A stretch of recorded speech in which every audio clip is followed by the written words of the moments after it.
கிறிஸ்தவர்களின் தவக்காலத்தின் முக்கிய நிகழ்வாக தமிழகத்தில் உள்ள தேவாலயங்களில் குருத்தோலை ஞாயிறு கடைபிடிக்கப்பட்டது.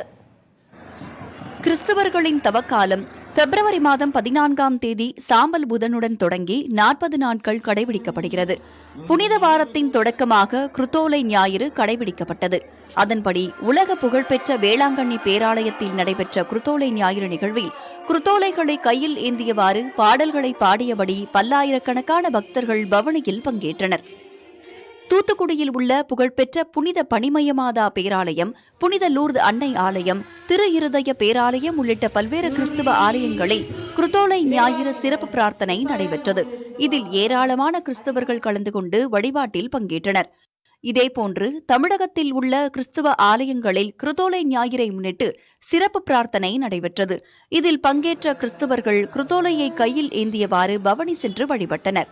இயேசுவின் சிலுவை பாடுகளை எடுத்துக் கூறும் புனித வெள்ளி வரும் 29ஆம் தேதியும், கிறிஸ்து உயிர்ப்பு திருவிழாவான ஈஸ்டர் பண்டிகை 31ஆம் தேதியும் கொண்டாடப்படுகிறது.